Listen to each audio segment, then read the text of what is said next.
How has climate change affected the weather patterns of Chennai? You might wonder why Chennai, a coastal city, had an abnormally cold winter compared to previous winters in Chennai. Why is there a constant fear of flood and drought affecting the city?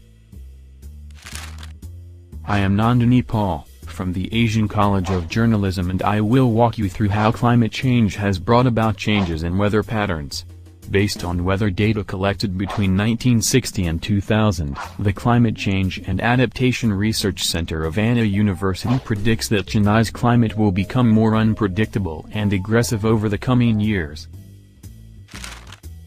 A report in Tamil Nadu State Action Plan for Climate Change states that Chennai will see a 3 degrees Celsius rise in temperature by 2100.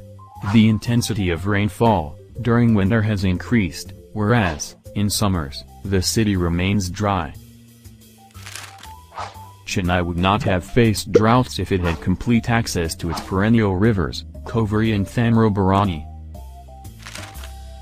Global temperature rise, weather events in other parts of the world, all contribute to the haywire weather events which strike Chennai from time to time, with more frequency with every passing year.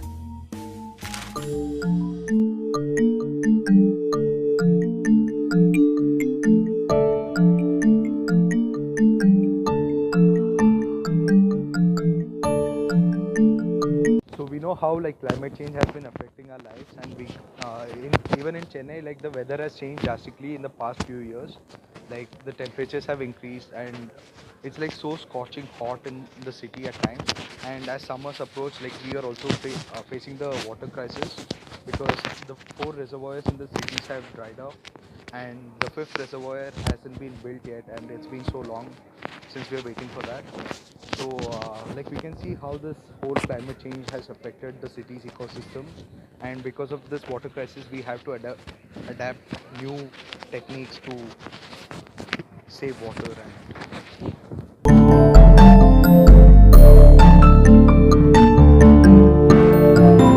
So for a lot of years, centuries actually, we Tamilians have never had much water. So we never actually prepared much for the dispersion of water. So the most of the water that we get is from groundwater only. So when the floods and the rain comes unexpectedly, we are unprepared for it. So what we do is, when the water comes in too much, we are not prepared. So the infrastructure cannot hold the water. It actually floods the cities, and it takes a long time. Whatever land we Tamilians have, we just keep building on it. We keep building upon it, building upon it. There is nothing left. It's a cement jungle. So there is no water to be seeped. It all just stays stagnant until it finally takes time and seeps slowly into the sea. Then there's the irrigation problem. The irrigation is mostly done in a bit low-lying areas, and what we do is we use the groundwater mainly, only groundwater only. So when the water comes and it actually floods the crops, it destroys them. Then we have the farming, the fish farming. The fish are all affected because the water that we have is there's a precious balance between fresh water and salt water. When the floods come in, there's the dirty chichi water, and that affects it.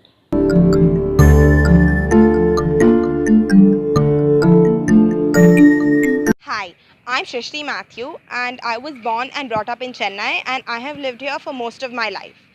And I have noticed the effects of climate change on the weather over here.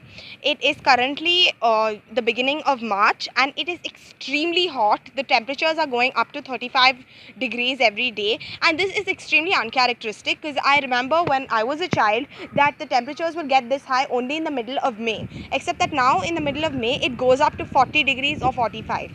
Climate change is definitely real, and it's definitely making things hotter, and this is going to endanger us as a species. Global temperatures are skyrocketing as a principal fallout of global warming.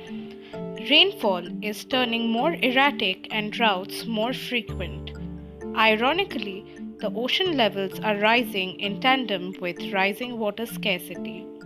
Tamil Nadu is still engaged in a severe water dispute with Karnataka, while the mercury levels climb sneakily.